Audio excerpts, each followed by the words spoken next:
Breaking the Cycle to Step Forward.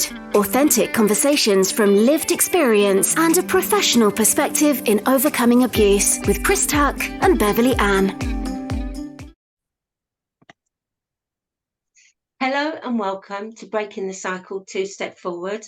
I'm Beverley Ann, and today I'm joined not only by the wonderful... Hi everyone, Chris Tuck here. Nice to be said wonderful. Thank you. But our special guest today, not taking it away from you, Chris, is Pauline. Hello, Pauline. Hello to both of you, and thank you very much for inviting me onto your podcast. No, You're welcome. We're very pleased that you're with us. And for people that don't know us, who are watching or listening, we've both known Pauline for some years, and I met Pauline through you, Chris. You did indeed. Yeah, and that was over something that we'll talk about later near the end. But Pauline, why don't you just jump in? We can see you've got your name up as Pauline Take Cover. We'd be really interested to hear what is Take Cover so that the others can hear and know, because obviously we understand what Take Cover is. But would you like to share it, Pauline? Yeah, certainly. Well, Take Cover came about a few years ago now, and I'm a survivor of sexual abuse, ritual sexual abuse, and it was, I could say, right from when I had my breakdown in hospital. I was talking to inpatients in there who thought I was staff, and I knew deep down that I had something I could give to others.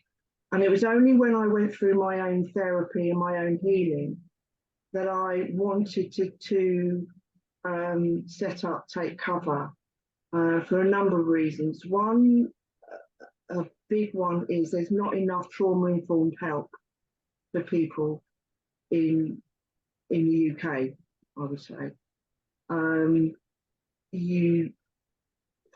As a survivor, you really need to have more than just 6 weeks CBT, say. And I was lucky enough to have that therapy. My therapy went on for over 2 years. I set up Take Cover to have a peer-to-peer support group, to have a safe space that people can come into, survivors can come into and feel supported.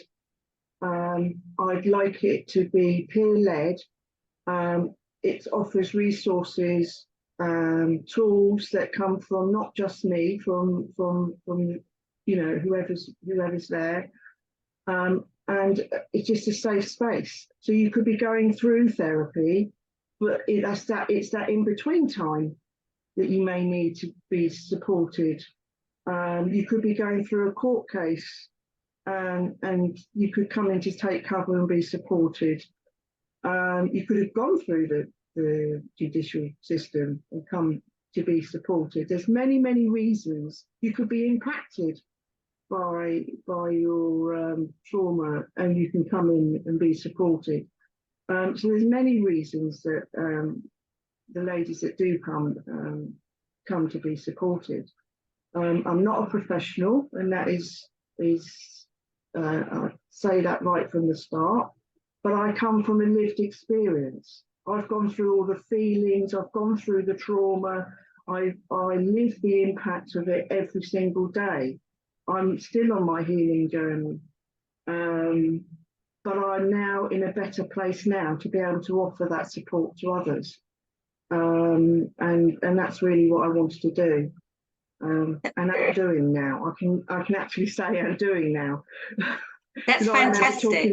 I remember talking about wanting to do it, and now I'm actually doing it, and it is really taking off. We've just celebrated our first year, so it's really good. And I've just taken part in a big event the other weekend in our local community. Let's Get Talking About Suicide, the actual event was called, but it was all organisations there, because suicide is one of the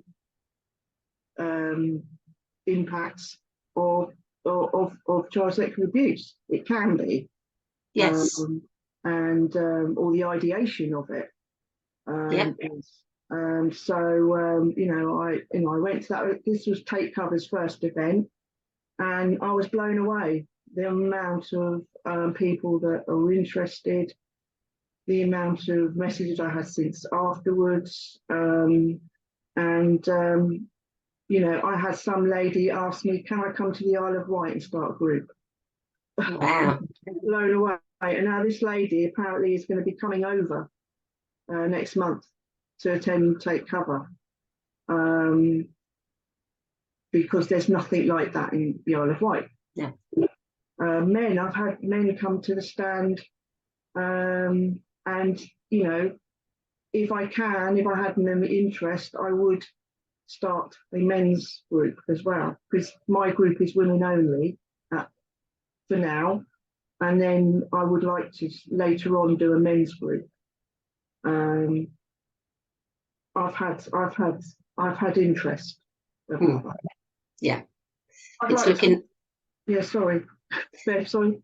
That's okay. So, I could just see that Chris has got a hand up for a minute. Right. So yes, sorry, I didn't see that. That's okay. Yeah, sorry, Chris. Carry on. No, I was just trying to just break up what you were saying just a little bit by bringing in some other questions. So you just told us what Take Cover is about. It's a peer-to-peer support group that you've set up because you felt that there wasn't that kind of therapy in your local area. And now you've done it for a whole year, you've had your first year anniversary, and now you're trying to grow it, and you've had other people come along and say that they want to replicate your model, which is brilliant. You've also shared with us why you started Take Cover, and you just spoke about ritual abuse. Could you explain to our listeners what that means to you? Because obviously it's going to mean different things to different people, but what does that mean to you, ritual abuse? How do you describe it? Okay, I'm glad you said it, what it means to me, because through my childhood, I was ritually abused. So ritual abuse to me was I had a number of people involved in my abuse. It was in kind of like a structured way. I was taken to a place which I would call the which I called the chamber, they called the chamber, and I was prepared for abuse. In other words, I was prepared for rape, and rituals. They would do chanting. So there was the followers, which is all the people that are around in the chamber. There was the master and Satan. Now, never saw Satan. They will all talk up, but it was the master that was heading up for me, I never saw Satan. But he was mentioned. The master, I could have said it was my father, but I couldn't categorically say it was him. But he was he was my main abuser. And so I was taken to this place. I wasn't just taken to the chamber. Over the years, I was taken to other houses. I was taken far away into woods, many places, and then just given out to men to do, whatever it was. And thank you, Pauline, because ritual abuse is something that, and I'll be very honest, and we've spoken about this before when we met in person years ago in Manchester, was, I'm a survivor of abuse, Chris is a survivor of abuse, but ritual abuse wasn't something that I'd even considered. And yes, you see things in films, but I never even considered something went on like that here in the UK. So thank you for giving us an outline. And obviously with any kind of abuse, as we've spoken before, it happens in different ways for different people. It does. But we really appreciate you sharing from your own perspective. Thank you. Yeah, I hope I haven't sort of done it elaborate. I didn't want to elaborate. So I believe in self-care for everybody, and it is a very triggering thing to talk about. So, and I just want would, you know, I would say, you know, paramount for self-care. Absolutely. Chris. I just wanted to reiterate that we sort of like decided that we wasn't going to go into any detail, and even the detail that you shared, which was just an outline, it will be really triggering for some people to hear that actually goes on and that you've actually put a voice to it. But at the end of the day, even though we're not going into detail, it's important that we do recognize that ritual abuse does go on. It does exist. Sometimes it's called SRA, satanic ritual abuse. Sometimes it's not called that. So it does exist. It does go on. There are charities that help survivors of SRA, of ritual abuse. And we just want to acknowledge all of victim survivors of that type of abuse that are out there and that are suffering in silence, because child sexual abuse just on its own is taboo and horrific to even listen to. But I personally think ritual abuse goes to another level where it's even more horrifying. Can I stop you? I should put my hand up. I'll put my hand up like that, but I thought you can do it. I've only got one arm, so can I just stop you there, Chris, and just make a point of what you just said? Once I've finished, of course. Oh, sorry. So it, for a lot more people, it's even harder to hear about. Okay. And it's just like, we want to make sure that we do acknowledge the victim and survivors of all forms of abuse, and one is not more in a hierarchy than another. However, it's important to acknowledge all types and the impact from any type of abuse.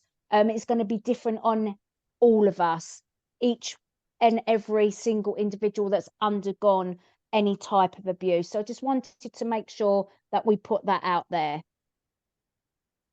Yeah, it's very true. Thank you. And I'm sorry I interrupted you. That's all right. That's okay. It's what we're having. We're having a conversation. And I'm sweating. No, and for anyone listening, they know we do this as a conversation. And exactly, we often, in our enthusiasm, speak over. So, Pauline, you wanted to say something there as well. Well, actually, Chris, I should have let you finish, because you said about there's no hierarchy, and that's really what I was gonna say, because I have a lot of people that come to me and say, "Oh, Pauline, you know, you've gone through so much more than somebody who's just had one abuse." To me, one abuse is enough. One abuse is the same as, you know, that's it. Once you've been violated, there's no different. You know, okay, people have been violated more than once, twice, 3 times, but once you've had it done once, that to me is, you know, there's no hierarchy. That's what I'm trying to put. You know, I don't like to think that I've gone through more than somebody else. No, but it's really important to. I'm on echo, aren't I? No. Right. I think it's important that people hear it once, twice, 3 times from all of us in different ways, because we're repeating the same message, but it will come across differently to different people depending on who they tune into and who they resonate with. So you saying it again, brilliant, because it comes across differently. Yeah. And as we know, each individual experience is unique. Absolutely. That is the key thing. Is absolutely. So before we move on, Pauline, I just want to ask for, because this is an education and it's raising awareness. Okay, so you mentioned your father, and we're just going to do an outline here. So your parents were involved, because a lot of people don't realise how much abuse starts from within the family. So this started with your parents taking you to somewhere. Now, the two things I wanted to ask you was, first of all, how old were you at the beginning, and how old were you when it stopped? And secondly, from people looking outwards into your home, what were they seeing? Or not? Okay, so I lived in a 3-bedroom detached house in a village. My mother worked in local newsagents. My father was worked in a engineer. He was a draftsman, and just an ordinary. Anybody looking in would think we were just an ordinary family. You know, there was no indications that there was anything going on in those 4 walls. Yeah, well, there was.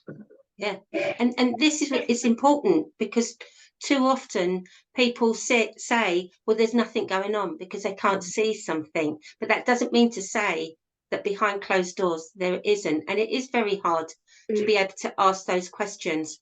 But I very much believe, and I know Chris has got her own thoughts, and we all do collectively believe, it's about opening these conversations to raise awareness and education.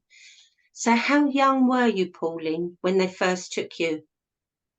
Well, let me just say, I was probably about 3 when I remember it all starting. Yeah. My father, it was all about teaching me first. Yes. In the home of what was, well, what I now know was going to be happening. Yeah. Because and it was about indoctrination, really, continuously lecturing me, telling me that I've been chosen. Yeah. And how thankful I am to be chosen. And they, first of all, I had to witness them both doing things, and then he would do things. Yeah. Yeah. So that was how it started. And then I was drugged as well to begin with. Well, always. Yeah. And then I was taken. How old? Yeah. Or 5. I can't tell you specifically an age. That's the other thing about being abused, is timeline, and even day and night. Yes. Yeah. You can't, when people say, no, well, how old or what time, I can't always say a specific age or date or time of day. Sometimes. Well, comes to your everyday norm, doesn't it? It's just I would sometimes be taken away for, more than a day or whatever. Yeah, so when I get asked questions like that, I don't always can categorically say the correct answer, because I don't know. Yeah. Chris? I was just going to ask Pauline about family life, as in, when did you feel that you could speak to someone maybe outside of your family about what was going on for you inside the family, or maybe you couldn't? When you did speak up to whoever or who you shared with, what was the reaction? What was the impact of actually you speaking up or speaking out? My earliest memory of wanting to speak out was at secondary school. And I had an English teacher I just was drawn to, and I would sit outside her office all the time, and sometimes she'd invite me in, but the words never came out. It never happened. So carry on many years later, I was in my 40s when I had I had 2 breakdowns, one in 2007 and one in 2009.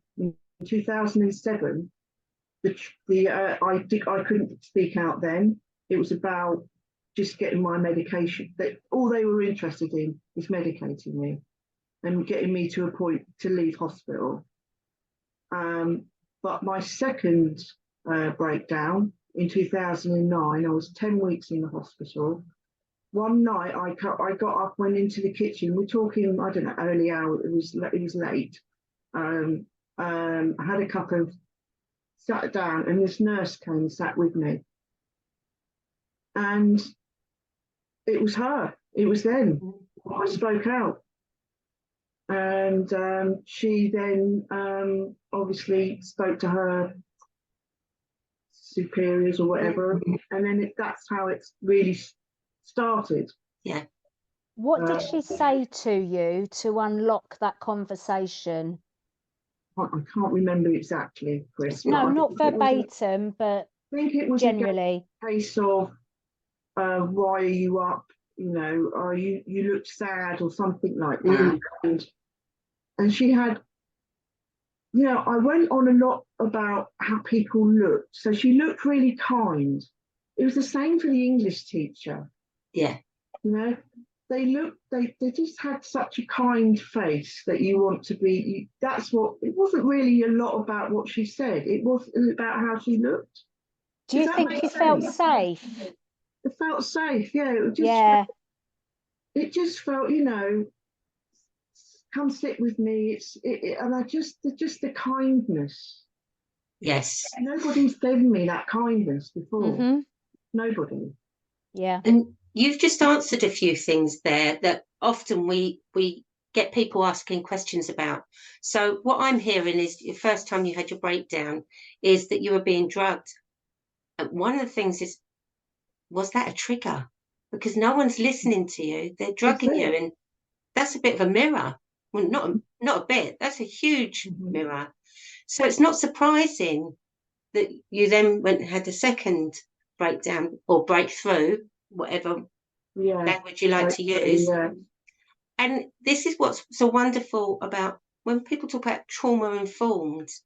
One of the things I always think about is, like, I know we have to have a name for it so that we can educate and raise awareness. But real trauma informed is being as that nurse was, providing that safe space, just asking, you know, how are you? Yeah. Being able to sit there and hear, you know, like you're being able to be in any space that's right for you. And the other thing that really shows as well is we know, all of us know, because of the messages that we grew up with, etc. Some people don't understand how long it takes to be able to disclose for the first time. Yeah, it's not easy. And I didn't really just say too much, but enough. Yeah. Yeah. You lifted the lid. Just enough. Yeah. Just to lift the lid. And it took many, many years since to lift that lid.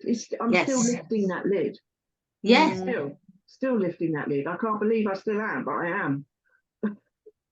Well, we're like an onion, aren't we? So when we go into recovery, we get to one level and it's like, okay, that's where I am now. Now I'm ready to go to the next. So it's as you're ready and you progress.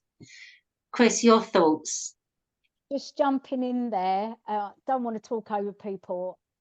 It's often with victim survivors or individuals that have gone through abuse, suffering trauma, they often tell a little bit to see how it's received. If it's then treated with an appropriate response, they will feel safe to give a little bit more or to give all. But if the response they get back is not an appropriate response, if they feel silenced or unsafe, they will lock down again and shut up. Yeah. So it's really important that we get to understand these little nuances of how people speak out, don't speak out, the actual verbal and the non-verbal, and sort of like be in a position where if I was the nurse speaking to you, Pauline, and you told me a little bit and I understood what was going on, like just make sure that I'm not hurrying you, making sure that I give you time to breathe, and not, I don't mean physically breathe, but literally just to give you the time to allow you to come out with it as and when it's right for you. So you're saying it's taken you a few years and you're still, you know, releasing bits and pieces when you feel ready. That's absolutely fine. I'm of the mind myself, and this is what I've done, is that I just go bleh, because I want everybody to know everything up front, because that's what's right for me. Yeah. And we've all got different ways of dealing with our stuff. But I still won't blur out to people unless I feel that they are a safe person to have that conversation with, because if it ain't the right person, it can be more damaging to you and your recovery. So I just wanted to put that in there. Yeah, absolutely agree with that.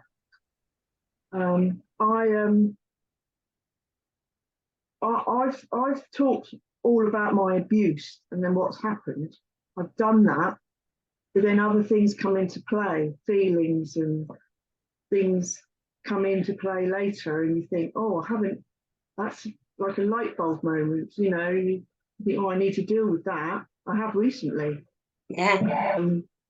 You know, and you think you're done.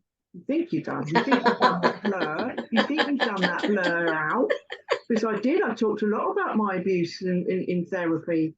But then it's other, as like I just said, it's like other things, emotions, feelings, impacts. And let's be honest. I mean, we've all said that conversation. Oh, I've done my therapy. Thank you. That's done. But the actual recovery and healing, I believe personally, now looking back, and it's, you know, how I work going forwards, it's learning how to, first of all, self-care, because often that's the biggest thing that we didn't get growing up if we've been abused, because there is neglect there of some form, let's be honest, and we've received different messages. So it's unlearning those messages. But then it's those emotions that, you know, you don't get through all of that without blocking your and pushing down your emotions. So it's relearning how to allow that emotion to come out safely in different experiences, because life is not just a straight pathway. Definitely. But each time, because we all still learn, you know, there's different experiences. Being vulnerable, learning to be vulnerable, as I've said before, has been the hardest thing, and still is. I still work on that, because to me, vulnerability is not safe often.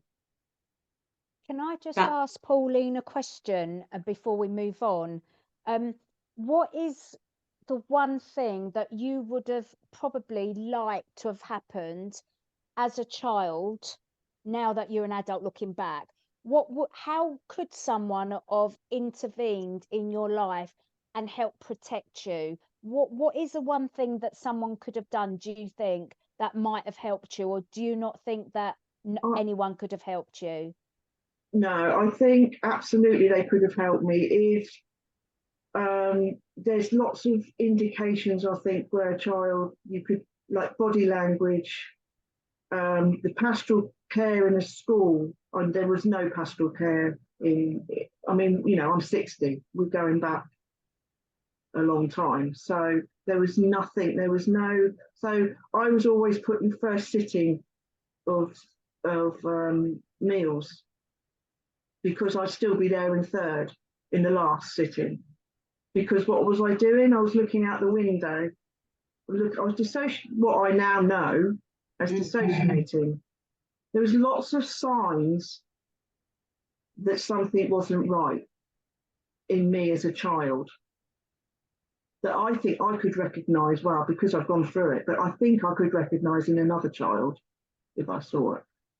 And I think at grassroots, it starts right from when you're a child.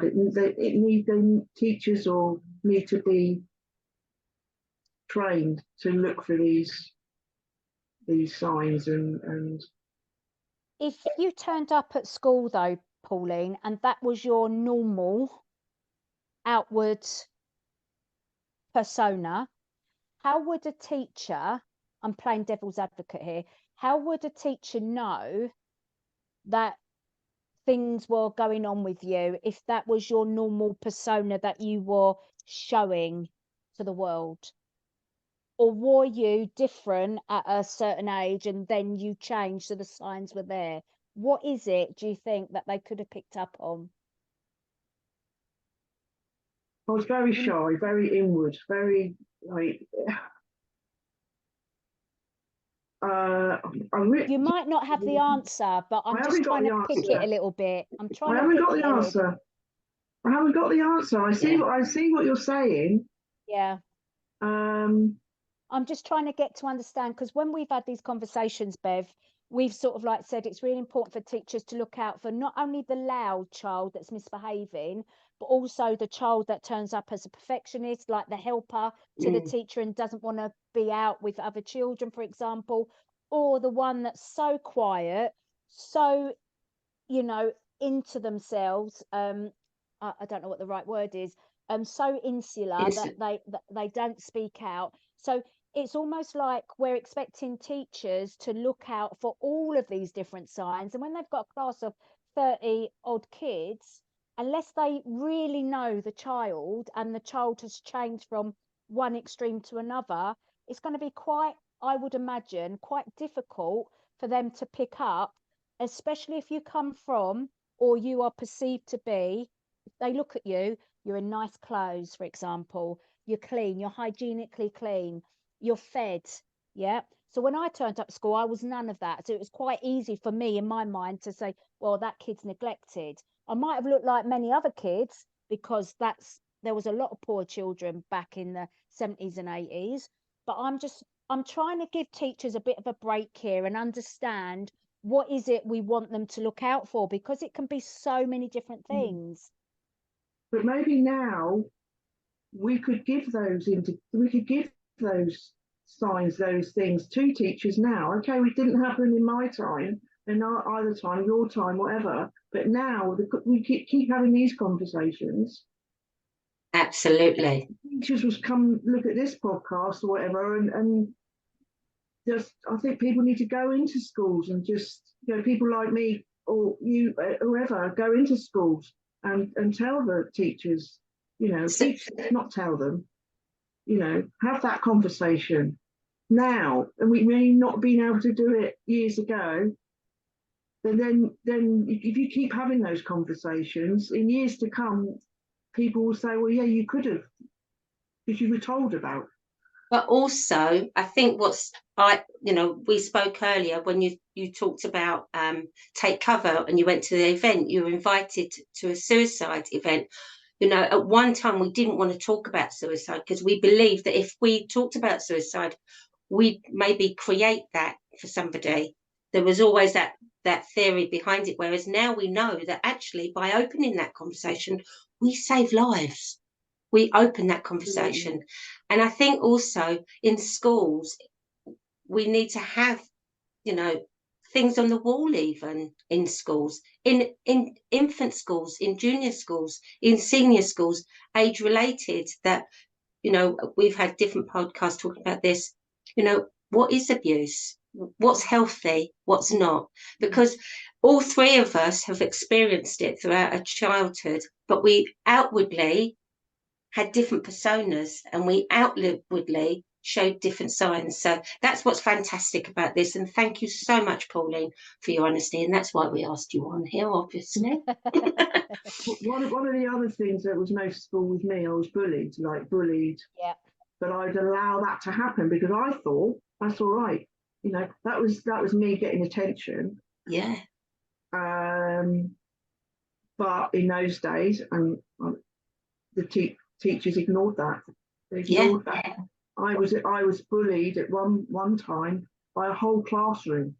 Yeah. Literally taken into the classroom, and the whole classroom was through the whole well, not the whole school, but the whole year, whatever, was in that classroom. Yeah. And I was beaten up. Yeah. I did nothing. No. Nothing. And I had a similar experience from moving schools when I went from being at home and put into the second school, and again, second one. But it wasn't I'm going to say, and some people might find this shocking, it wasn't the worst beating that I'd got, because I'd already experienced a lot more different things that were worse. Exactly. The same here. Yeah. So I just want to loop back a bit, Bev, because I think this is really quite fascinating about responses of adults in children and young people's lives, like noticing the signs and symptoms.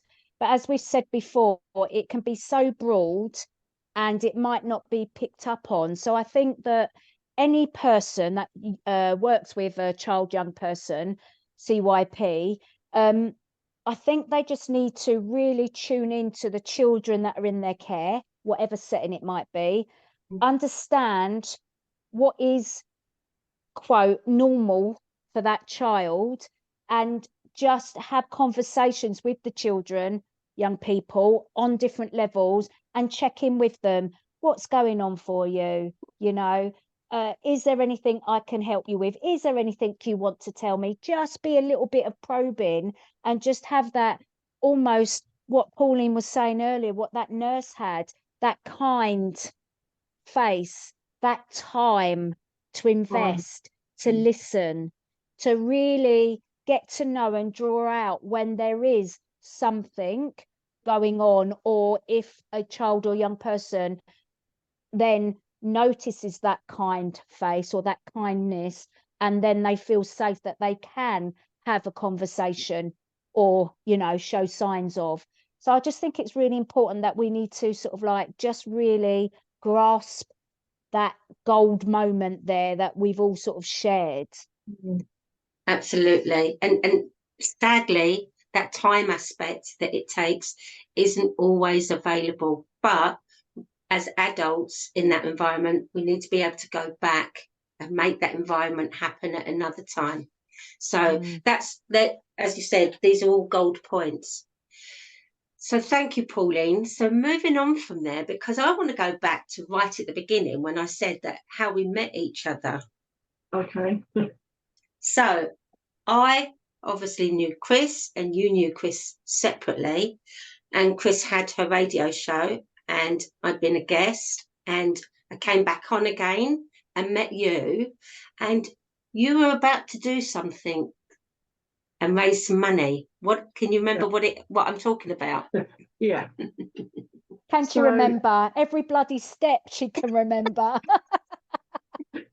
So I'd had weight loss surgery in 2016, and I'd always said that after that I wanted to do something for charity. It had to be an abuse charity. I came across Chris's charity. I liked the ethos, everything about what Chris does. Which we'll put in is survivors of abuse. Survivors of abuse, yeah. Deals with the whole body, like mind, nutrition, everything. I liked that. Anyway, so, and I also was about giving my body respect now, giving it the respect it deserves. I'm still all about that, even though they're broken up. Because it's been through so much, the body itself hasn't got a voice. And I wanted to let it know, you know, thank you for getting me through this. And I wanted to do something and raise some money. And I chose Chris Tuck's charity. So I chose to go to China to walk along the Great Wall of China. And the reason I chose that one, because I had various ones I was looking at, was because at the end of the trek, on the last day, you get to put a message under a brick on the wall where they're repairing the wall. And the government had to give the organisation permission to do this. And that's what did it for me. So so for a whole year, along with my colleague as well, I must mention Jo. Yes. She decided to, because I just jokingly said he wants to join me at work, and Jo came along and said yes. So she came along with me, which was great to have somebody else I knew anyway.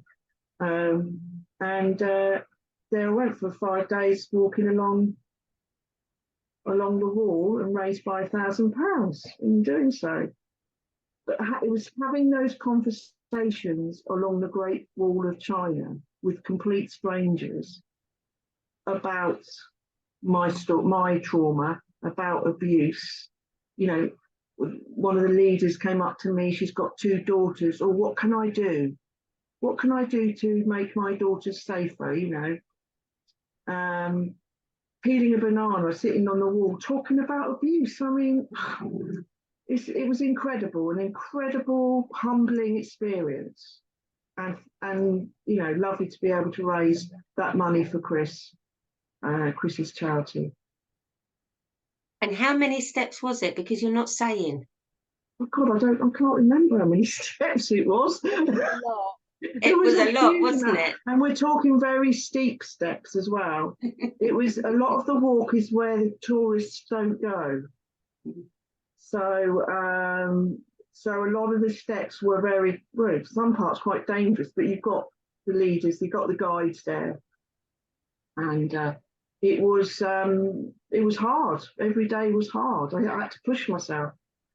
But it was very humbling. I met some lovely people. I'm still friends with some very special people. So coming back from China, yeah, you achieved all that. What did that open for you, Pauline? It gave me confidence to go out and have those conversations. It got me thinking more about Take Cover and doing it, because it took me a while to actually literally do it, because I haven't got a lot of confidence. I didn't have a lot of confidence in myself, self-esteem. That has grown and grown and grown. And that's how Take Cover really as well came about. And I'd like to say that I've attended, because Take Cover is located in Portsmouth. So for anyone listening, Hampshire, well, near Portsmouth, isn't it? Yeah, so it's yeah. So you meet once a month, the first Monday of every month. Yeah. And that's it. Okay. Haven't.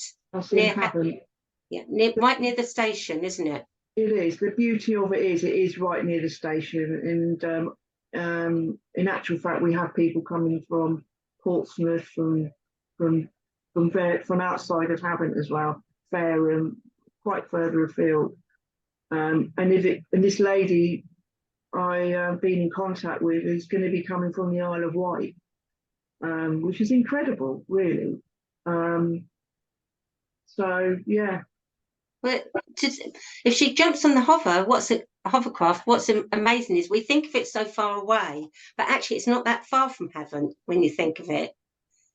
So it's just how to cross the river. That's the only thing. She worked all the times out while I was there at the stand. She looked it all up, and so fantastic, and that would be great to replicate more, because you know it's a great message.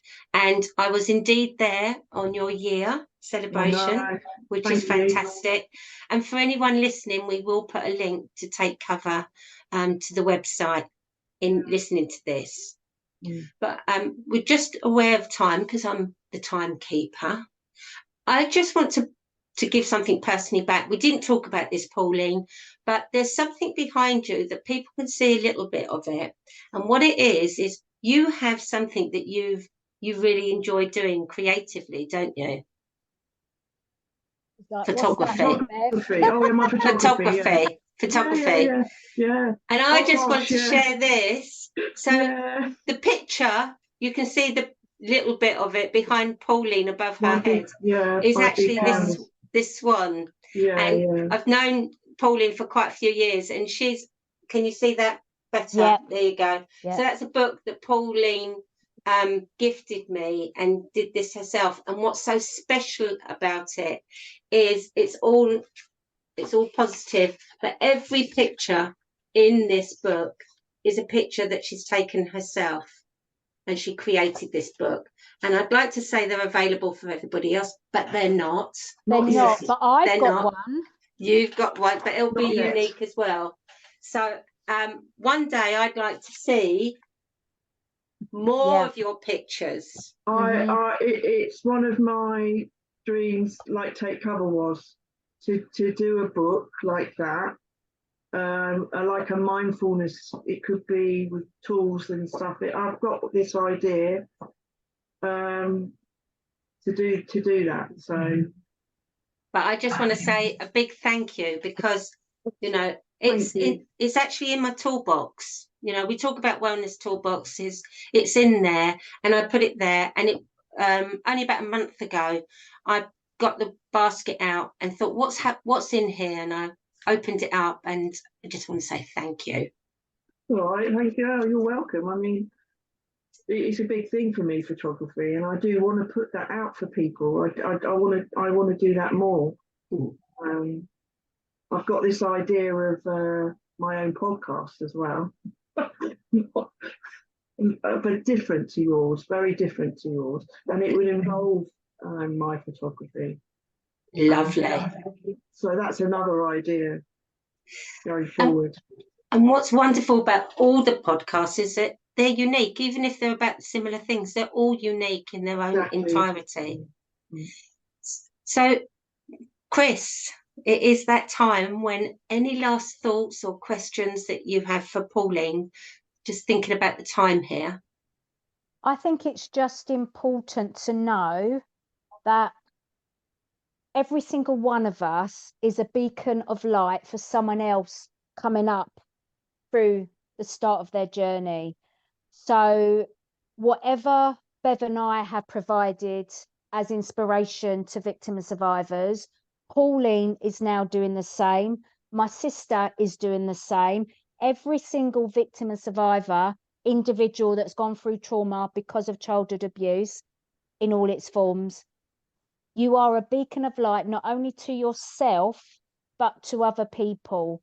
So just know that your being here on earth is going to be really helpful for somebody else coming through. If you've got the strength to speak up, speak out, do something similar to what we're doing, have done, are doing, then come and join, and let's help as many people as possible. And I think that's the magic of peer-to-peer. We're all peers. We support each other. I've got peer-to-peer support group. Bev, you've got one. Pauline, you've got one. And many others will, in the future, start their own something that will pay it forward for other people. So that's where the magic is. I think you've said that so well. I'm sitting here between the pair of you. I mean, we know each other anyway. I'm sitting here. I've got goosebumps on me. So, Pauline, you get the last say here. Any thoughts for yourself? Well, I'm just going to keep that beacon of light shining, and really going forward. Just to see those ladies that come into my group, to see them grow and their journey, and then for me to learn from them as well. It's like, just like what Chris was just saying about passing on that knowledge, and if you I'll just, my mom, just to be able to help that one person, makes you want to help the next one and the next one and the next one. And we've all got it within us. And you say about tools, that's really important as well, to have those tools and that self-care. Well, you're speaking to the right person, because that's the one thing I think most people get fed up of me saying: self-care, self-care, self-care. And talking about self-care, anybody listening today, we have been talking about different subjects of abuse. And as always, please take a moment to think about where you are. Just check in with yourself, and do you need any support from anybody? Take cover. We will put information for people to connect with you, Pauline. Thank you. And I'll be honest, and as people have heard, it doesn't matter where you are in your recovery. It doesn't matter if you're professional or not. Peer-to-peer is something that is so valuable. You know, I get so much from it going as Beverley, you know, but and there are times I go as a professional in different capacities, but when I'm going as Beverley, you still take something back from it. And you know what the biggest thing is for me, my last word, is being able to look at another person and think, wow, there are some things I don't need to say to you, and we just know that, no, it's okay. Yeah. So it's thank you from me, Pauline. Thank you for And having me. Yeah, And thank you from Chris. And thank you from me. And thank you both for having me on your podcast. Always welcome, Pauline, and thank you so much. You're welcome. Bye for now, everyone. Bye. Bye. Bye.